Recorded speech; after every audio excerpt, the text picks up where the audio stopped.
Bonjour, alors aujourd'hui présentation d'un kit MPC à MT-URTL en fait, une réédition des années 90 si je ne me trompe pas, puisqu'il s'agissait d'une réédition pour une édition commémorative comme ils disent de la trilogie. Sincèrement, qu'est-ce qui est écrit là? 1989. Voilà, la maquette originale date de 1980 et donc cette édition-là date apparemment de 1989. C'est un kit que je vous ai pas encore présenté. Je vous ai déjà présenté les deux versions de Revell, la petite EasyKit Pocket et la EasyKit tout court de Revell. Donc, je vous ai présenté une petite version de Bandai. Je vous ai pas encore présenté une version que j'ai quelque part, alors je ne sais pas où, du Snowspeeder de Fine Molds. Je n'ai pas la grande version de Bandai, j'en suis désolé. Mais en attendant, donc j'ai celle-ci. C'est un kit ancien, un kit vintage, réédité certes, mais qui, même pour sa version de 1989, bah, vous aurez deviné que ça lui fait quand même 31 ans, 32 ans même. Donc voilà, je me suis dit que ça serait quand même intéressant de vous présenter ce kit. C'est même dommage qu'il y ait cet autocollant ici parce que ça nous empêche de profiter de la très belle illustration, ma foi. On voit les traits de peinture, mais moi j'adore ce genre de dessin. Donc le très beau dessin qu'il y a sur cette boîte. Vous voyez qu'il est précisé Luke Skywalker Snowspeeder. Donc là il est clair que ça faisait partie des noms qui étaient vendeurs. Autant Snowspeeder ça pouvait très bien ne pas évoquer quoi que ce soit, qui que ce soit. Mais donc le Snowspeeder de Luke Skywalker, forcément ça retient l'attention. Logo Empire Contre-Attaque, puisque c'est un vaisseau qu'on voit dans l'Empire Contre-Attaque et nulle part ailleurs. Ici on continue avec des petits dessins au lieu des photos, avec donc indication que le cockpit est détaillé et qu'il y a des pilotes dedans, mais on y reviendra. Le modèle mesure 8 pouces de long et voilà, donc il n'y a rien d'autre ici. Là encore une fois une très jolie illustration, franchement je trouve superbe. Et là donc des illustrations là aussi, mais des maquettes qui étaient disponibles dans cette collection là. Donc à ce moment là, donc le X-Wing qui faisait partie des premières maquettes sorties après le succès de la guerre des étoiles en 77, le Star Destroyer et le Millennium Falcon qui date, si je me trompe pas, comme le Snowspeeder, de 1980. Voilà, on a fait le tour de la boîte.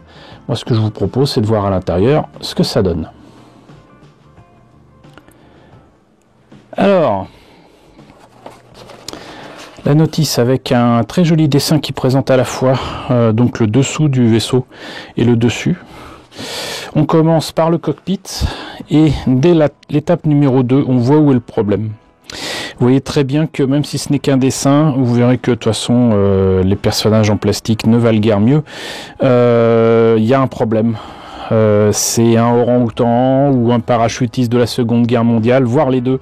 Mais en attendant, c'est clairement pas un pilote de X-Wing. Les pilotes de X-Wing n'ont jamais eu ce petit sac qui représente donc un parachute sur le ventre. Les bras sont beaucoup trop longs, c'est une horreur. Ça fait partie des choses à remplacer malheureusement dans cette maquette qui sinon est pas mal du tout. Elle est pas mal du tout. Voilà. Donc là, on voit un pilote. Il me semblait qu'il y en avait deux. Mais bon, de toute façon, vu qu'on peut pas en faire grand chose, donc là, la verrière, comme c'est articulé, donc il y a ce qu'il faut pour articuler. Ici, donc, on finit par mettre donc l'intérieur du cockpit dans la carlingue, l'arrière du vaisseau, le dessous, les espèces d'aérofreins qu'on va pouvoir placer ici et qui sont articulés. Là, les canons, gros défaut, mais enfin je rappelle que c'est une maquette quand même de science-fiction de 1980. Les canons sont en deux parties. Voilà. Là, la partie qui va derrière les canons et qui fait office de réacteur aussi, avec également des aérofreins. On met tout ça. Apparemment, il y a un socle.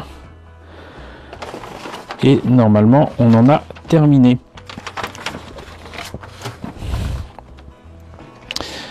Pour les décalcos, voilà ce que ça donne.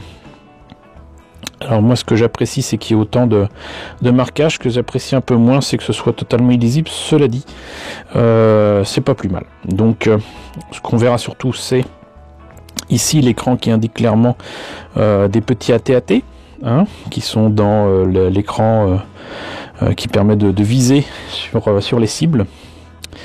Mais c'est bien quand même qu'il y ait des décalcos.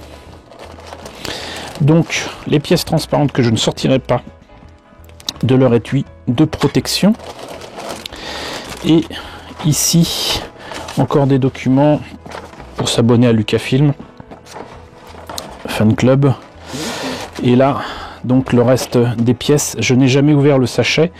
Il faut dire qu'en plus j'ai plusieurs modèles, plusieurs maquettes, plusieurs exemplaires de cette maquette avec différentes rééditions qui ont été faites au fil des ans. Je comptais de toute façon garder ça, j'allais dire pour la collection, mais bon, je vais l'ouvrir pour vous montrer ce que ça donne. Alors, la carlingue a quand même de jolis détails. C'est dommage que certains traits sont en fait des détails qui auraient dû être des plaques de blindage en creux. Mais bon, ça va. Ça va franchement. Et là pareil pour le dessous, vous voyez que très clairement c'est des détails en plein qui auraient dû être en creux. Là j'ai rattrapé deux pièces qui ressemblent à rien, mais ce sont en fait les pièces qui sont l'arrière de la tête et des casques des pilotes. Je vous présente cette horreur maintenant. Voilà, donc ça c'est des pilotes de X-Wing, dites donc.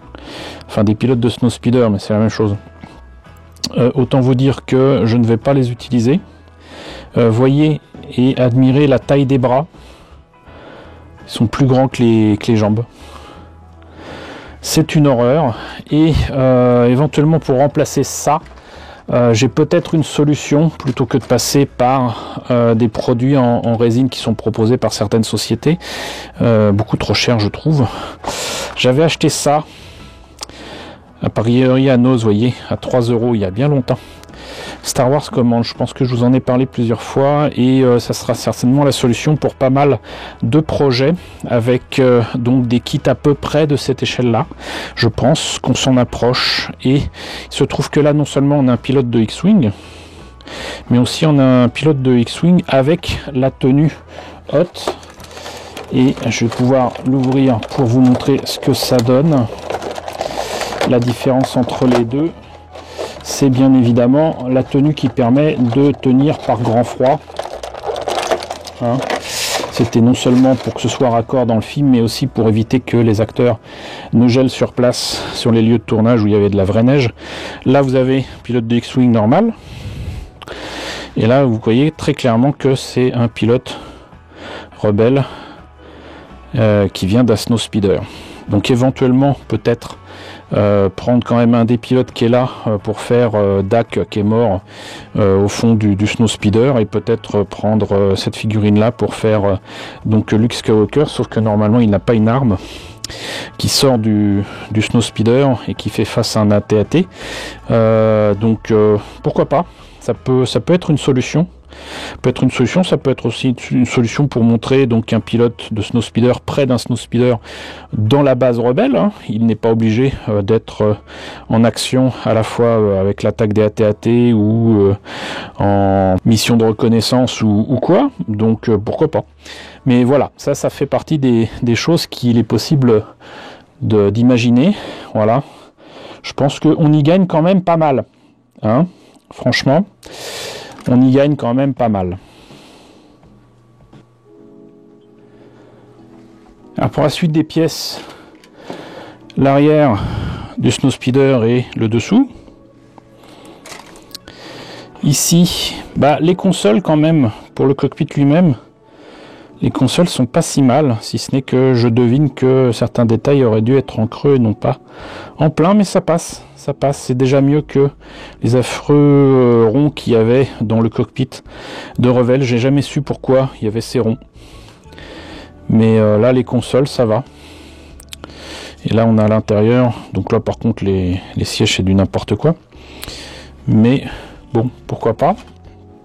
Et là donc la dernière grappe, avec les détails des réacteurs et des canons. Donc pour une maquette de 1980, bah, ça fait un snowspeeder qui est quand même, entre guillemets, de belle taille. Et je pense qu'on peut en tirer, à part pour les pilotes, le meilleur, j'allais dire facilement. Et je viens de perdre une pièce, non ça y est c'est bon je l'ai rattrapé. On peut en tirer le meilleur assez facilement en tant que vaisseau, mais pas pour les pilotes. Voilà, mais encore une fois, les choix ne manquent pas, donc dans les choix de présentation de ce kit. Et vu qu'il il est tout neuf, hein, franchement, ça m'a fait plaisir de vous le retrouver et de vous le présenter. Hein. Et puis ça sera l'occasion aussi de faire un autre joli projet autour de ce vaisseau qu'on voit peu mais qui reste iconique quand même du meilleur film Star Wars, toute époque confondue, qui est l'Empire contre-attaque. Voilà, et bien écoutez, j'espère que la présentation de ce kit vintage vous a intéressé. N'hésitez pas à me dire ce qu'il en est dans la section commentaires, si vous l'avez connu, si vous voyez de quoi il s'agit. N'hésitez pas à liker, c'est très important, n'hésitez pas à partager, n'hésitez pas à vous abonner si ce n'est pas déjà le cas. Coucou aux nombreux abonnés qui nous ont rejoints ces derniers temps, bienvenue ici. Coucou aux grands anciens qui me suivent depuis 5 ans. Merci à tous de votre fidélité, merci à tous de votre soutien sur Tipeee et sur Paypal. Surtout, prenez soin de vous, surtout en ce moment. Je vous laisse avec la liste des contributeurs de la chaîne et je vous dis à très bientôt, j'espère, pour la présentation d'un nouveau kit Star Wars.